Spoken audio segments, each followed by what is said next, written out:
whenever, however the fuck I want to do it. You know why? Because I'm the freest nigga in the world. In the discussion. My focus right now is Sean Combs because he's a African. Most likely because he was victimized by his mentor, Clive Davis. Rumor has it, allegedly, Diddy got on his knees for Clive Davis in 1994. He got a boss too, and his boss name is Clive Davis. Clive run him. Diddy don't run himself. Welcome back to another episode of the High Frequency Chaos. Today we're diving down the rabbit hole of the notorious Clive Davis and the many, many artists that he trampled along the way. Grab your drink of choice as we dive down this deep, dark, scary rabbit hole. Salud!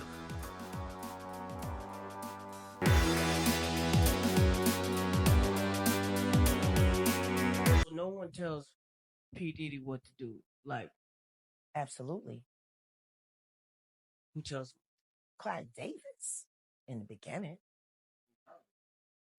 No, he didn't empower him. Could put his ass on a block. He gave him power. And all he had to do was diddle-dee-dee and diddle-dee-dum. Like, he wasn't going to tell Gene and them that's how he was getting the money. Right. Let's be real about that. You think he was going to admit to these who he went to school with, who essentially he asked to come to make his G official? Like you heard him say, Christopher Williams, Street Gangster, Pete Rock, I'll Be Short, they in the hood.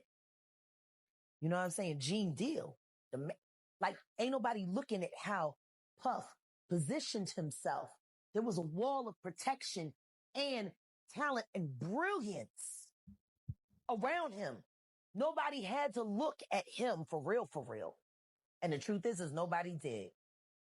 Everybody laughed and joked about him dancing like a idiot in all them goddamn videos. Swirling around in circles and shit. It's been wild. Like, you know. So I'm just saying, they didn't know. And he wasn't telling them. They just know he got the budget. He go to LA, he talk to Clive, he come back with the bread. Apparently, he has this man's confidence. Yeah, I'm sure that man was very confident with his in his mouth. You know what I'm saying? Clive is a whole freak. You think Clive put him on to all? I know. Clive, that's what he do. Queen Clive. Long may she reign. In hell. When 50 Cent... Don't nobody want to talk about why R. Kelly's bus was parked in Clive Davis's driveway, why his tour bus was parked in Clive Davis's driveway at the house where the shit went down between Chris and Rihanna. Don't nobody want to talk about why it was filled with video girls who were being... And he was never questioned by me too.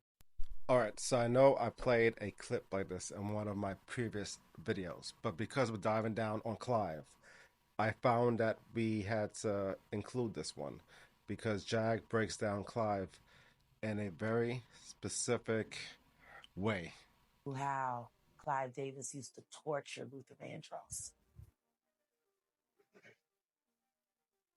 It might make you look at some of those Luther Vandross albums a little different. You know, like even when we did One's Gotta Go, I went back and I listened to what I had to say about Prince and Michael Jackson. And I tripled down on that.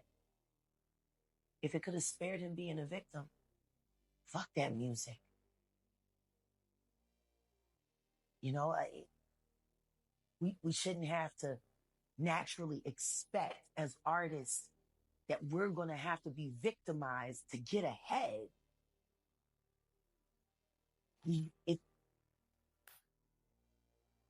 How does something that God gave us that brings so much joy end up in such fucked up shit all the time?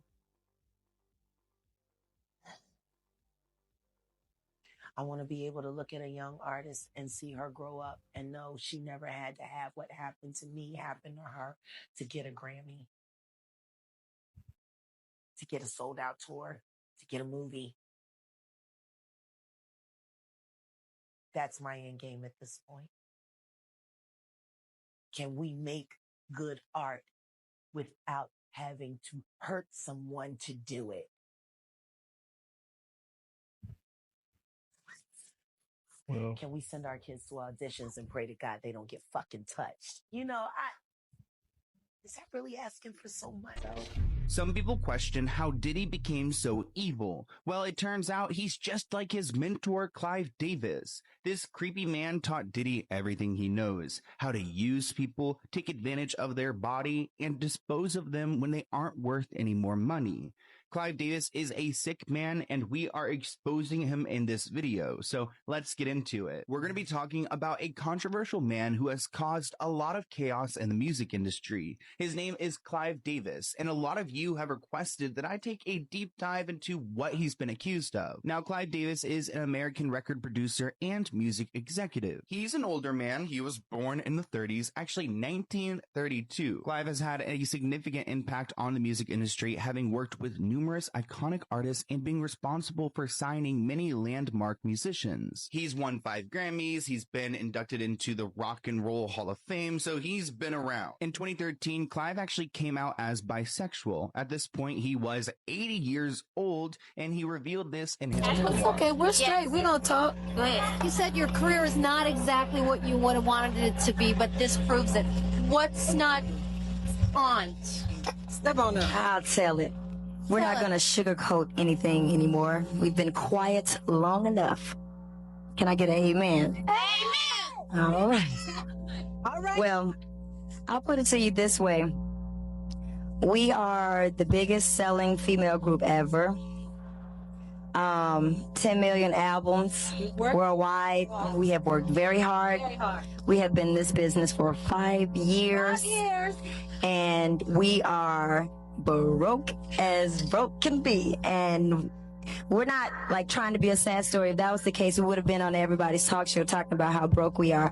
We haven't done that. I know it's hard to believe because we've sold so many albums, but it is possible. That's the deal here. So, and we're not happy at all. But for real, tonight, this is all we wanted. We wanted to win a Grammy, at least one, and we won 2. And that proves that we are the jam. Shirley, can you wait? Because I heard Bo Diddley on a TV show yesterday because the Legends of Rock thing is going on tomorrow. And he talked about how in the 50s that happened a lot. It's shocking that that's happening in the 90s. It is shocking. It's still happening. I mean, we're examples right now. I mean, you don't understand the stress that we're under. And it's like to even find out that people are calling the Academy talking about TLC's out of control and people who are supposed to have your back is very confusing. We don't understand that. And it's like, dog, you know what? It's okay because God is on our side and he has blessed us and we are thankful for everything thus far. And yeah. 10 million albums. How can he be broke? And 2, what's coming up with Left Eye Productions? First of all, 10 million albums, and how can we be broke? It's kind of... I can't go into everything right now, but trust me, you can sell 10 million albums and be broke if you have greedy people behind you. Turn it around so you don't sell 10 million albums and not be broke. Stick together, learn from our mistakes, and, you know, just, well, you know, contracts and stuff is kind of hard to handle business when you're stuck in contracts that say certain things. And, you know, to me, what also helps is when you tell it, you know, when you're sitting around and you're, you know, like being hush hush about it, nobody knows. Everybody's looking at the videos. They're looking at the success of the album. So they're thinking that you're on top of the world. And, you know, when you're quiet like that, no one knows. So that's why we're telling it. We're not telling it to get anybody in trouble or to make anybody mad at us. We're just being very honest and truthful and telling y'all the truth. So, and that's just how it is. And hopefully, you know, it can stop because it is not 1950 anymore. It is 1996. I will never forget this Grammy speech that TLC gave about how Clive Davis was actually ripping them off for millions of dollars. And at the time, a lot of people were just thinking about the music industry, and they weren't actually thinking who was behind it. TLC's most popular album, Crazy Sexy Cool, had actually generated millions of dollars, and they only got paid $50,000 apiece. When they demanded to know where the money had went, L.A. Reid had told them that Clive Davis is the one that actually had the money. And what I love about TLC is they did not play no games when they found this out.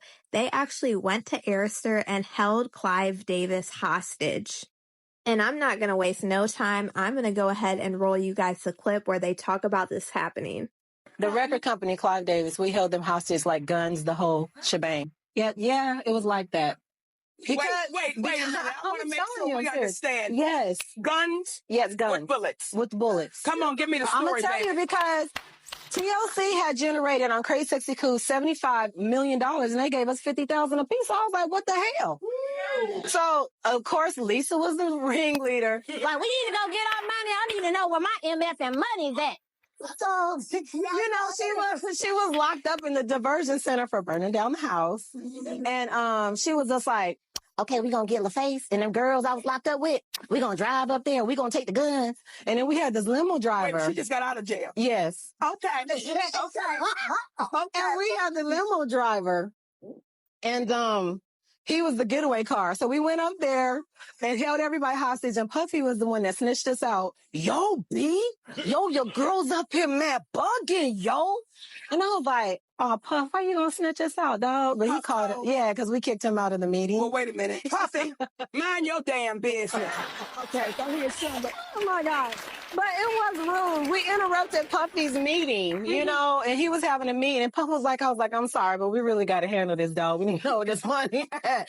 You know, because we were getting sick and sweating and, you know, we was like really working hard for this money. Yes. And we wanted to know who the hell had our check. Who had it? LA said Clive did, so that's where we went. Well, do he still have it? All of them got it. You know, Give me the names. I'm going to talk to them right now. Hey, Clive, sugar. How you doing? LA, all of you. Give them their money, sugar. All of it. Y'all made $75 million and they only got 50. They're missing about $70 million of their money. We know all the alleged allegations against Clive Davis, such as Whitney Houston, such as his relationship with P. Diddy, and some of the horrible things he's allegedly done. So it honestly does not surprise me that he ripped TLC off like this. And people have always speculated that Lisa Lopez's death was not an accident, such as Whitney Houston and even Biggie Smalls, which all tie back to Clive Davis. So let me know what you guys think about Clive Davis ripping off TLC and everything that we heard today in the comments. Sit back. See, T.I. and Lisa in Chile thought they'd gotten rid of a parasite when they parted ways from there. That time, TLC held Clive Davis hostage. Now, you may have got a snippet of this story from TLC's VH1 biopic, but they ain't break it down like I'm about to, so sit back. See, T.I. and Lisa in Chile thought they'd gotten rid of a parasite when they parted ways from their manager Pebbles. But as they began looking into their finances, lavish gifts that they were told were from the label, but they saw was being charged back to them, $150,000 to split 3 ways from their sophomore album that sold 74 million? Yeah, the parasite wasn't gone. Consequently, they started asking a series of questions to their label, LaFace. But LaFace was given the runaround. They would say, oh, you got to talk to such and such at Arista, the parent company. And then they'd go to Arista and be told, oh, no, you got to talk to such and such from LaFace. The ladies played this game until they just said, you know what, let's go to the head, Clive Davis. And it was Lisa Left Eye, who just got out of jail after burning down her boyfriend's house, who had the bright idea, no, let's go to Arista's office and get everything that's owed to us. So the 3 ladies drive to New York, where the office is, with Tay-Tay, Tion's cousin,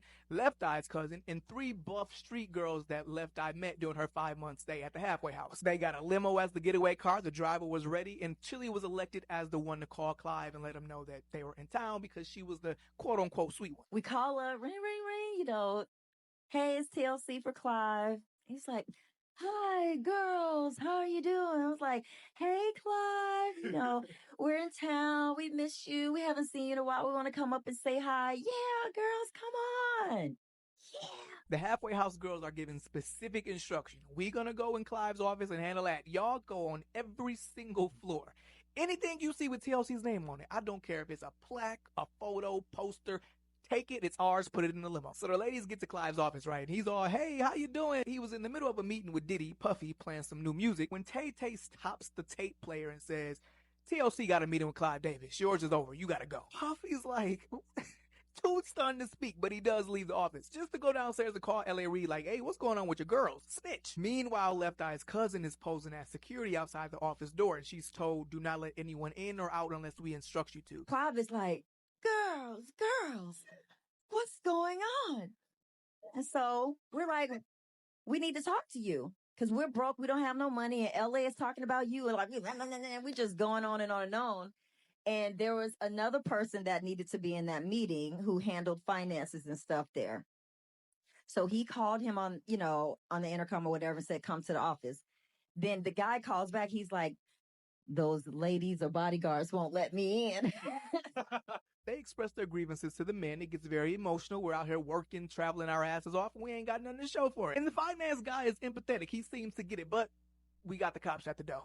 Poor wifo. They thought they were being robbed. 3 buff women going floor to floor, confiscating paraphernalia off the walls. Caught NYPD right on it. Police ask Clive, is everything good? Y'all all right? Ladies look at him like, you bet not. So they all put on face and the cop leaves. TLC didn't get arrested, and following this, they filed Chapter 11 bankruptcy, but got to renegotiate their contracts and settled a multi-million-dollar lawsuit. Even though the settlement was recoupable by the label, you can't beat the house. Now, Arista had the nerve to ask for their plaques back, but the trio gave them to their accomplices, so they informed him, you got to go to the hood and get it. To which Arista was like, never mind. Thanks to TLC, Arista now has security you have to call ahead of time and sign in. I mean, went full TSA, even though Clive denies any of this happened. Do you ever have nightmares about TLC holding you hostage that time? They never did. That's not a true story. What? They said it's true? Roll call. Yo, I think I'm in love a little bit. That's so gangster.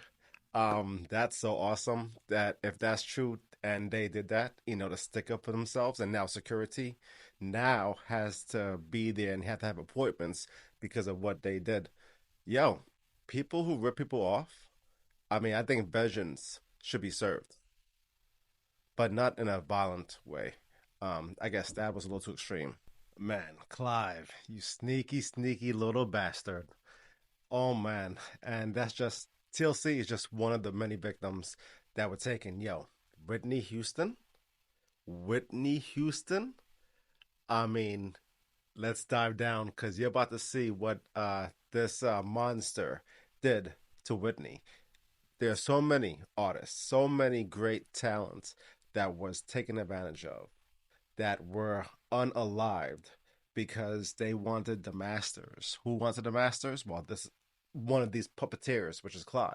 Footage is that the crash was so bad that the car rolled several times after hitting 2 trees before coming to rest in a ditch. What you also don't see is that in the process, Lisa and the rest of the people in the car were forcefully ejected from the car through their windows, and that Lisa was actually found under the car. When the autopsy results came in, it was discovered that Lisa had died almost instantly from a fracture of the base of the cranium and open cerebral trauma. However, the autopsy also revealed that Lisa was not under the influence. She was fit and aware of her surroundings, and there was nothing in her system that could have made her sloppy or slow to respond to emergencies. So this raised a lot of questions because there were so many things that didn't add up about the crash scene. Because on top of Lisa being sober and fit, you also have to remember that at the time, Lisa was driving in broad daylight on some quiet country road. So it was highly unlikely that she had been speeding or that there was so much traffic that she didn't notice oncoming vehicles. Investigators also discovered that there wasn't anything wrong with the car mechanically. So the brakes were intact, the accelerator was good, and the mirrors were complete. They just couldn't find anything physically at the crash site that could explain why the accident happened. And this is where Lisa's entanglement with Tupac comes in, because one of the running theories about her death is that her relationship with Tupac is allegedly one of the reasons why she had problems with Diddy, who fancied Lisa. As y'all know, Diddy and TLC, which obviously included Lisa, had a long-standing beef with Diddy and Clive Davis, which even escalated to the point of threats at some point. To give you a little context, TLC was signed to Layface Records in 1991, which was a collaboration between Babyface, L.A. Reid, and Clive Davis's Arista Records. Records. So Clive's Arista Records handled much of TLC's promotion, releases, and business aspects. Now, at the time when TLC was getting signed to Layface Records in 1991, they were all still pretty young and didn't really know how to examine their contract and get themselves a good deal. So the contract they signed only benefited the record label to the extent that the girls had to file for bankruptcy at some point. After they released their first 2 albums, TLC expected to make a chunk of change because they did really well on the market, even winning them 2 Grammys in 1996 for Best R&B Album and Best R&B Song. However, despite all that, the girls revealed during the press conference that their pockets were drier than the Sahara. They had hoped to get a better deal from LaFace since they were so commercially successful, and now that the girls were older and wiser, they knew the label was ripping them off big time. However, the big guns didn't even want to listen to them or discuss the contract, so at some point, they decided to take matters into their own hands.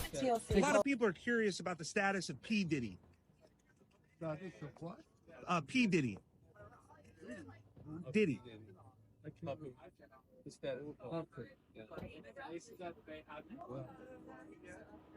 What do you make of that situation?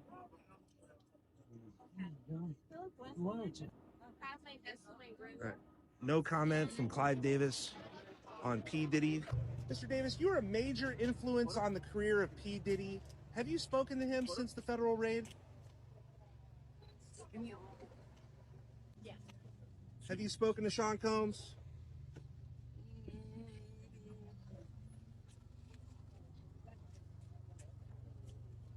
Any comment, Mr. Davis? Any comments about Diddy? He credits you as one of his mentors.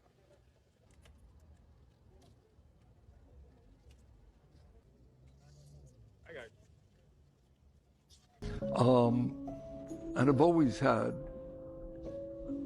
total love and support and understanding that after my second marriage failed, because I had been 100% heterosexual up until that point, that I opened myself up after the failure of my second marriage, having read something about bisexuality.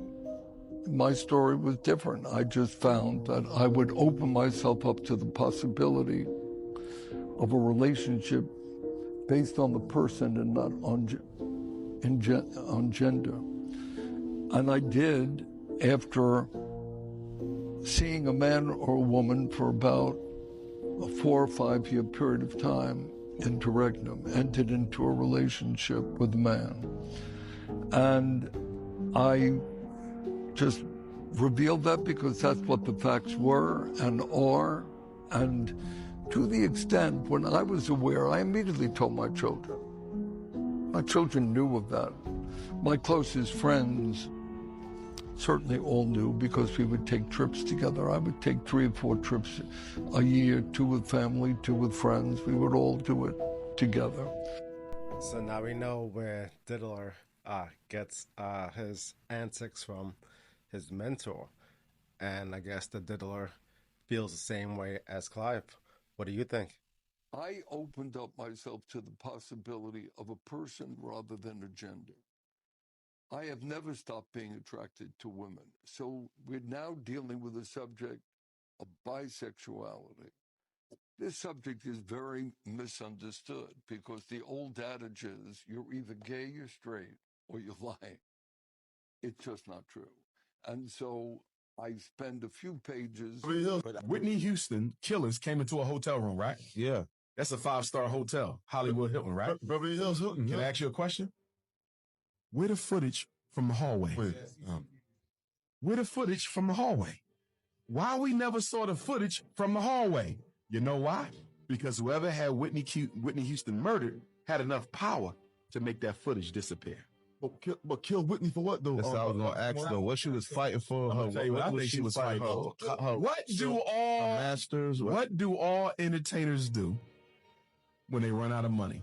So they masters publishing. What's the first thing they start looking at? They publishing, they masters. They publishing, yes. Their masters, yes. And all the royalties that I never got. Yes. Yes. Ooh. So Whitney Houston broke the Beatles record. Yes. Whitney Houston broke Elvis's record. Whitney Houston is the only black artist ever, not even Michael Jackson, to have 3 certified diamond albums. I Will Always Love You is the highest selling female song in world history. You understand me? And she broke? Facts. I ain't never heard. Whitney was going to order an audit on her publishing, her royalties, her masters. And there's somebody who couldn't afford that to happen. And that's why Whitney not here. Yeah. And isn't it ironic that Whitney Houston dies the same way that Jimi Hendrix dies? In a tub in a hotel, allegedly from drugs. And we know why Jimi Hendrix was murdered, the greatest guitarist of all time, because Jimi Hendrix wanted to finance the Black Panther Party, but he didn't know that his agent, his manager, was an MI6 British intelligence agent. What? Damn. Damn, they gonna have you mapped out. And Prince was murdered because Prince didn't want to sell his unpublished music to Warner Brothers. And Michael Jackson was murdered because he didn't want to sell the Beatles catalog back to Sony Records. What do you want to ask for? And R. Kelly went to jail because Sony Records wanted his catalog. Yeah? R. Kelly is not in jail for pedophilia, although that's wrong and he should be if he's guilty. But that ain't why he there. White folks been knew he was doing what he was doing. R. Kelly didn't go to jail till R. Kelly start questioning control of his masters. Bill Cosby goes to jail because the second largest oil company in the world wanted to drill under his home in Massachusetts and he wouldn't let him. And the reason they brought up the lawsuit with the ugly old white women is to financially bankrupt Bill Cosby, so he got to sell the house and the oil company gets the oil. So, my man dropped a lot of information there, especially about Whitney and all these great artists. What are your thoughts on Jimmy, Prince? And we're just getting started with this rabbit hole on Whitney. Let's keep diving. Drugs just fuck everything. I hate what it did to Whitney Houston. Yeah. I hate that. That woman was everything to me. Yeah. Her drugness, her drug made this whole fucking world lose respect for that woman. You got Damar Hamlin. The world is shaped up so much now, bro. We got Damar Hamlin almost died. Yeah. And we stopped the game for him. Yeah. Almost died. But we got Whitney Houston. Lose her motherfucking life. And I just found out this reading. And you still had that motherfucking Clive Davis party? Yeah. The disrespect for that fucking woman. Yeah. The disrespect for Whitney. It's a fucking shame. Because of her drugs, it's the fucking disrespect for that woman. I just found out you still had a fucking party. And that was his biggest artist ever. Bro, that's sick. Clive Davis. Yeah. Fuck him. You want to know what fucking Clive Davis did for Whitney Houston? He sent her on an international tour, and she was still getting high at the time. What happens if I put in Whitney Houston, Kazakhstan? Oh, man. This was not long before she passed away. It'll make you cry if you really love music and if you really love Whitney Houston. Of course, this is a personal thing. But the Grammys for the next night, you don't cancel. You turn an evening into a tribute. You did a magnificent evening. Into... Did you give a thought to canceling? Never. You never thought? Never. Did you ever think... And the family did not want me to give a thought. Didn't? You can't, no. Knowing Whitney, I don't believe that she would have said, the show must go on. She was the kind of woman that would say, stop everything. I'm not going to be there. You know, I don't know what could motivate a person to have a party in a building where the person whose life he had influenced so enormously and whose life had been affected by her. A true tribute, you know, might have been a truer, a more honest tribute in my in my opinion, would have been maybe call everybody together, let's say a prayer, and let's eat dinner and go home. I couldn't get dressed. I was supposed to go to the party. I just got off a plane from Miami at about 5:30. As soon as I hit the tarmac, I found out, I heard, and I couldn't put on makeup. I couldn't get dressed. I couldn't do anything. I was paralyzed. I couldn't do anything. Yo, can you imagine? Whitney's lifeless body is still upstairs, and this devil, Clive, still goes on with the whole, ceremony.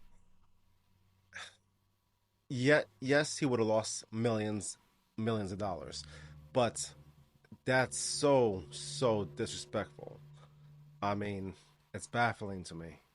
And every artist thing is, Oprah Winfrey did a big special on Neo Soul, and every artist was on there from Jill Scott to India Arie. I think Alicia was on there for Fallen, and I was the only artist that was not on there. Well, you have to know that it devastated me when my manager at the time was Breon Prescott, and he turned around and told me, Angie, Clive wouldn't let you go because of your weight. He didn't want you to be on there because he felt like you were too big. And I'm like, but don't they know that, that has nothing to do with someone's talent? I look at Lizzo, my head is off to her. My head is off to Adele. When I say people need to stop being judgmental, you have no clue what people are going through. And at that particular time, I was on medication. So people look. A lot of girls go through that. I have just begun to put all of that aside. And I'm talking about just in the last year or two. Being with a record company that did not give me any attention started that ball rolling. And in most cases, these problems creep up because artists, unfortunately, are oftentimes concerned with being musically correct and having on the right clothes and the right makeup, and that's not enough. I stress learning the business again. Davis taught me to never be afraid because I was so terrorized by him. Whether he meant to do it or not, I'll never know. But he sure taught me that if you try to terrorize me again, well, we can't say that on public radio. What I may do to someone who tries to hurt me again in this business, I'm not having it. I should be respected as I respect, and I will not have someone try to ruin my spirit and ruin my career. If Clive Davis, if his plan was to destroy my career, it didn't work. Clive Davis decided to switch things up by bringing in R&B producers James Mattoon and Reggie Lucas. The lead single, You Know How to Love Me, dropped in October 1979 and made some serious waves, hitting number 12 on the R&B charts. And let me tell you, the album itself, it was a hit. Selling a whopping 400,000 copies, it was Phyllis's most successful record to date. Things were looking up for her personally, too. She tied the knot with her longtime partner and producer Larry Alexander the year before. It seemed like everything was finally falling into place for the talented songstress. After the smash success of her fourth album, Phyllis was ready to be treated like the star she knew she was. But instead, she found herself facing pushback from the label and Clive Davis himself. She speaks very briefly but very directly how Clive Davis aided her. Quote, Clive Davis taught me to never be afraid because I was so terrorized by him. Whether he meant to do it or not, I'll never know. But he sure taught me that if you try to terrorize me again, well, we can't say that on public radio. What I might do to someone who tries to hurt me like that again in this business, I'm not having it. I should be respected as I respect, and I will not have someone try to ruin my spirit and ruin my career. If Clive Davis, if his plan was to destroy my career, it didn't work. It left her feeling frustrated and downright exhausted. To make matters worse, Arista started signing more female artists, including big names like Angela Bofill, Dionne Warwick, and Aretha Franklin. Suddenly, Phyllis felt like she was getting lost in the shuffle. And it wasn't just the industry stuff weighing on her. Phyllis also started experiencing mild bouts of depression. Mental health struggles were nothing new to her. The pressure of fame was starting to take its toll, but then a glimmer of hope appeared. While singing at a local jazz club, she caught the eye of the arranger for the musical Sophisticated Ladies, a celebration of Duke Ellington's work. Phyllis auditioned and snagged the role of Etta. Now, Clive was not too thrilled about her venturing into Broadway territory, but Phyllis was not about to back down. Are you singing? Are you swinging? They are dancing. Woo! She She saw this as an opportunity to showcase her talents in a whole new way and connect with a fresh audience. It was a battle she was determined to win. I just can't let go. I can't say, here, girls, you got it. That's just not my nature. I have also been burned in the past. Letting other people do that.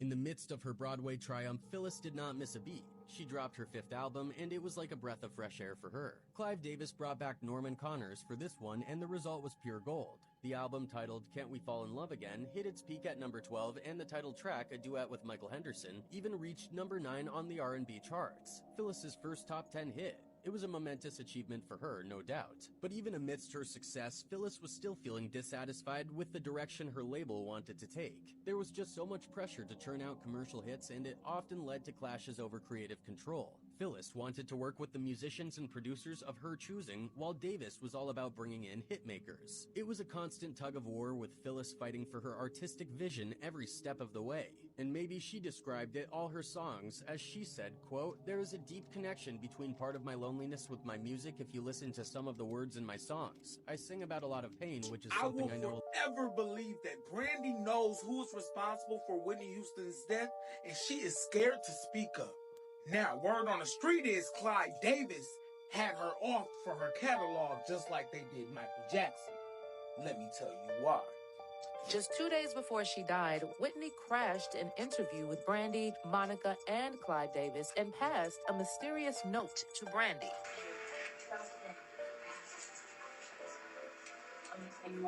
Also, did you hear Whitney repeat twice, "I nearly drowned" today?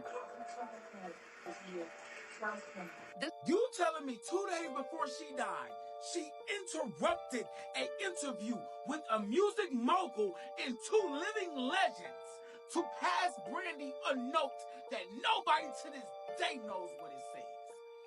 And she says, when she interrupted this interview, very important, she says, "I nearly drowned today. I nearly drowned today." And 2 days later, she drowns. That's a coincidence. And y'all know Whitney Houston died Grammy weekend, and Clive Davis had a party in the same hotel that she passed away in, and he didn't cancel it. While her body was upstairs, he was downstairs partying the night away. I definitely do not think that that was a coincidence. She, on live TV, disrupted that interview just to give Brandy the note. Brandy, what did that note say? She was warning, Brandy about her demise coming soon. Only Brandy knows. I was actually in the same hotel that she passed in. The Beverly Hills? Yes, and we were all getting ready for the Clive Brandy party, yes. That was the first big mistake, for her to come in an entire week before her performance at the party. I'd have never done that. And whoever flew her out to perform at that party should have provided someone to be there. Whitney Houston, a name synonymous with unparalleled talent and success, left us all in shock and sorrow when she passed away on February 11th, 2012. But did she see it coming? Well, it seems Brandy is about to share what Whitney revealed to her hours before her demise.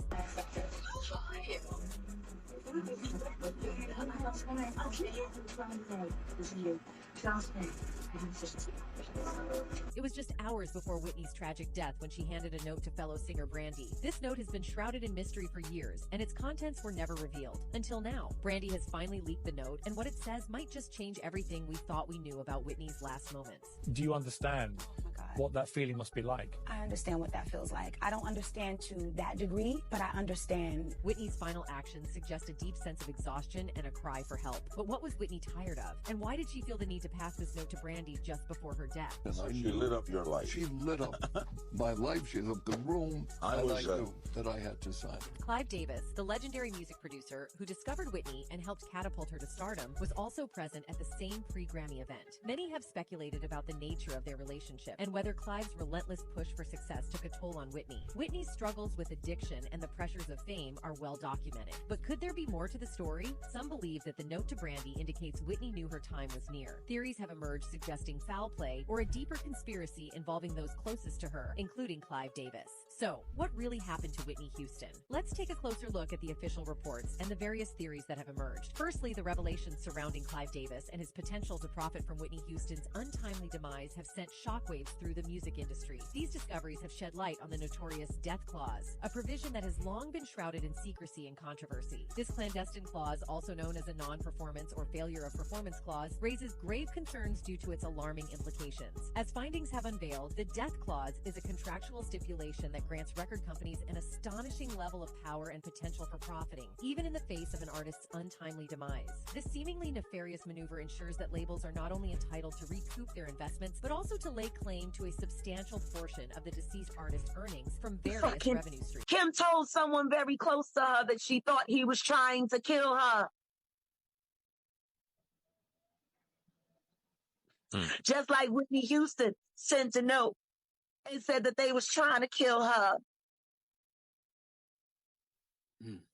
Just like fucking Janis Joplin sent a note and said they was trying to kill her when Clive Davis had only been managing her for a year. I'm going to find that promissory note, Clive. I promise you. I'm going to treat this shit like a fucking treasure hunt. These motherfuckers been killing people for years. Out of poison and killed Kim Porter. Whoa. Just like I believe. Whoa. Just like I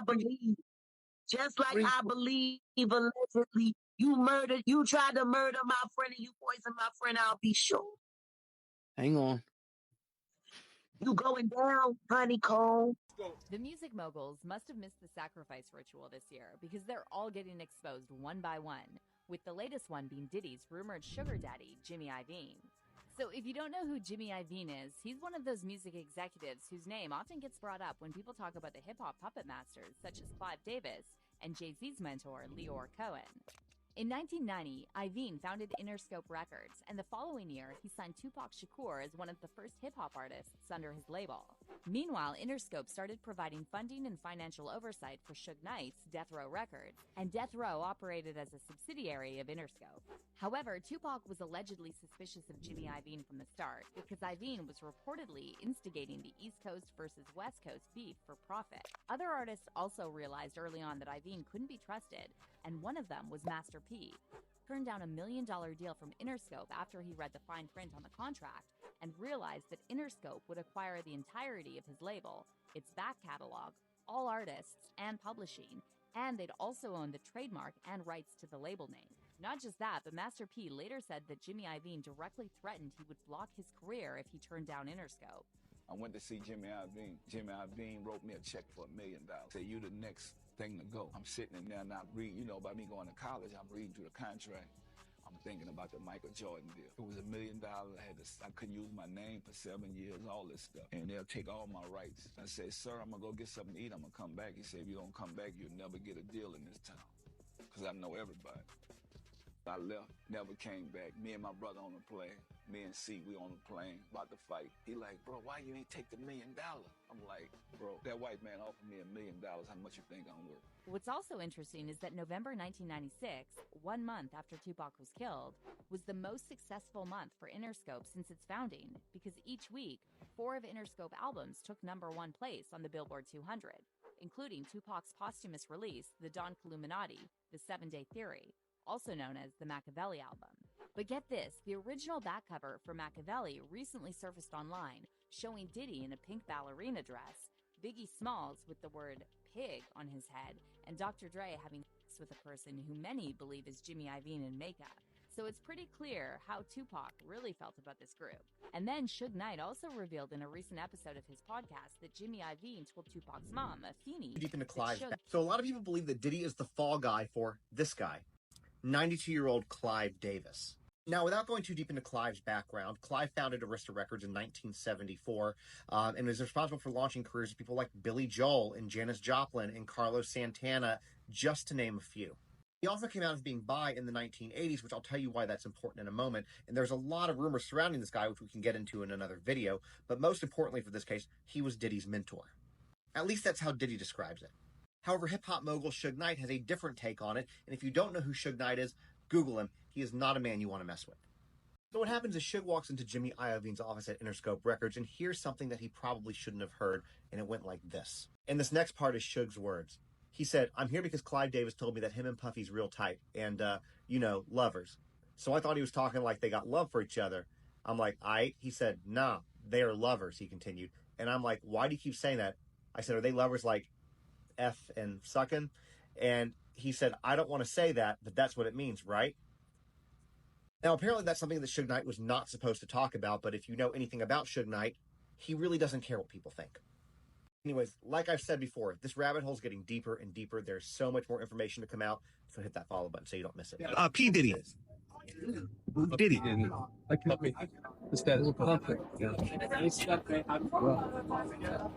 What do you make of that situation?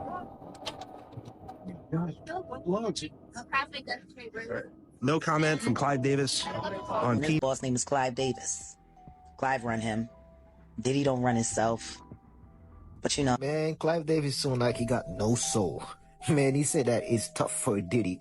But the way he said it, man, like, it sounded like he has no soul. Like, he's just saying it just to say it, man. But we already know the relationship that Diddy and Clive Davis had, They done a lot of shit, man. Like, I've heard so many stories about Diddy and Clive Davis, man. But you don't know why they did it at this time. I'm talking about the timing. Not just the agenda, the timing. You know why they gave black people Puff Daddy during election season? You know why they gave black people Puff Daddy during election season?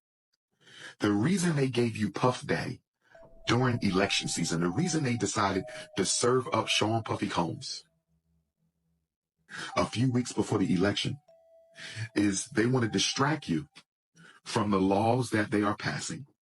They want to distract you from the policies that they are enacting. They want to distract you from the initiatives that they are implementing. This is a distraction. And because they know black people love to see black people disgraced, humiliated, and destroyed. They know black people love to see black people disgraced, humiliated, and destroyed. They said, throw them one of their own. Let's lynch another Negro today to send all the black people over here while we take care of business over here. This is a grand distraction. They always do this when they're planning something really, really big that they don't want black people to pay attention to. They always do this when they're planning something really, really big that they don't want American Negroes or Africans around the world to pay attention to. And we fall for the bait every time. And so we've reached the end of this video, man. Remember to drop a like and subscribe, and also let me know what you feel about this in the comments, man. Let me know, man. But Clive Davis right now is, staying low profile, really, man. Clive Davis is not the type of person who you're going to see in the media a lot, man. He's like the behind-the-scene type of guy. As you can see, he's getting old, so he's not that active as he once were. He's just at the party right now, just watching. He ain't doing a lot at the party right now. Please just watch. Y'all should have learned with Puff. Y'all should have learned with Hov. Y'all dealing with a different kind of animal here. And his mentor was Andre Well. Tell us how who was mentored by Clive Davis. If you've ever pondered how Diddy ended up being so shady with all the stories swirling around about him, well, it seems we might finally have an answer to that, because Kanye West might have just dropped a bombshell on us. Word on the street is that Clive Davis, the music industry bigwig, might be the puppet master behind Diddy's villainous behavior. It's rumored that Davis schooled Diddy on the art of manipulation, how to use people, exploit them for their talents and bodies, and then toss them aside once they've served their purpose or stopped making bank. If these whispers hold any truth, then Clive Davis could be even more twisted than Diddy himself. And considering the laundry list of accusations against Diddy, that's saying something. So folks, grab your popcorn because we're about to unravel one heck of a scandal. Let's start with the long-standing conspiracy swirling around Whitney Houston's tragic passing. Kanye recently spoke about how Hollywood elites will often stage a celebrity death to make it look like they unalived themselves. And fans are now saying that this is exactly what happened to Whitney. I did. I had to sit down at a table with Clive Davis, and they had to look at Clive and say, "What do you think about this?" And he was like, "Man." I said there was a party at Clive Davis's house, and that's where the story began. And then I had to go to like a bunch of parties with Clive Davis. Looks like today's the day we're diving deep into the wild world of Hollywood rumors and the whole rumor mill scene. This corner of the entertainment universe has seen it all, from insane parties to hidden romances. You know Clive Davis, the legendary music record producer? Well, he's practically a party icon, having hit up some of the wildest bashes in music history. I know some guys who worked personally with Clive Davis, and they had to leave him before they heard him. And oh boy, the secret saga between Clive Davis and Diddy, which folks have been speculating about forever, has finally come out of the shadows. Speaking of Diddy, that guy's stacked up quite the fortune in the music biz. Remember Bad Boy Records? Yeah, that's his brainchild. He's teamed up with big names like Notorious Big and Usher, and his business skyrocketed in no time. But he got that catalog. He got that catalog, and he's been making money off of it, and it bought that. Now let's talk about the freshest music industry drama. Ever wondered how a young musician hit it big so darn fast? Well, his close ties with music industry bigwig Clive Davis might just hold the key. You know Clive, the record producer extraordinaire? Nowadays, he's making waves for something a bit different than his usual musical genius, his love life. Turns out Clive, who's been married a couple of times before with no luck, decided to take a soul-searching journey to figure out if he was into guys as well. He opened up about his quest after his second marriage went down the drain, wanting to know if attraction was more about the person and less about their gender. Surprise, surprise, he discovered that he could indeed be attracted to men. Even though he's still quite the catch, he embraced this newfound side of himself. Fast forward to 1990, and Clive decided to settle down with a male doctor. They were a monogamous item until 2004, when things wrapped up.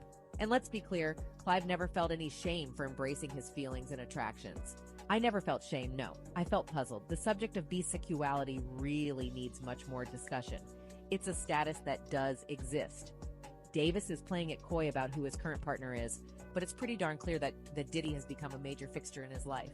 They're popping up together all over the place, showing up at events and flaunting their alleged gay identities, and honestly, it's screaming close connection loud and clear. Now, while the buzz about Diddy's music industry conquests has been buzzing around for ages, the fact that they've been together for a solid 5 years is like a spotlight on those rumors.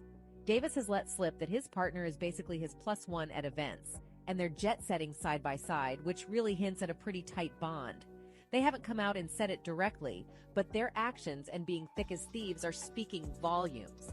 And guess what? Before we even get into what happened, who is Lucien Grange? Like, who is he? Because people don't know who he is, and I feel like you have to be higher up to know exactly who he is, and you've got to that level. He's still higher. He's still a hired gun. He's just like a nigga handler. Like, he just control like Universal. He run it for him, but he ain't no overboss or nothing like that. He's not no billionaire nigga like Yeah, I mean, but, yeah, but he got a billion. You know what I'm saying? His money is like infinite. All right, that was a lot. We just finished the deep dive on Clive Davis. Man, this guy is a real devil and a master puppeteer. You know, it's horrifying that Clive took advantage of so many of these icons. It's horrifying to know that these men exist in the industry and what they would do to unalive someone so that they can have their works, their masters, and their publishers. You know, it's very disheartening for not only the artists, their reputation, but also their families and their legacies. All the revenue that the families could have gotten or close relatives are not going to the industry, the dark industry. And I believe that the dark industry does this. They will intentionally unalive artists so that they could pursue, you know, their masters and publishers. We've talked about that. So, I mean, let me know what you think in the comments. As always, thank you for being here with me as we do this reaction video on the Clive Davis. We took a deep dive and we got some dark holes that we uncovered. Until next time, stay blessed, stay safe in these dark, deceptive times. HFC out. Peace.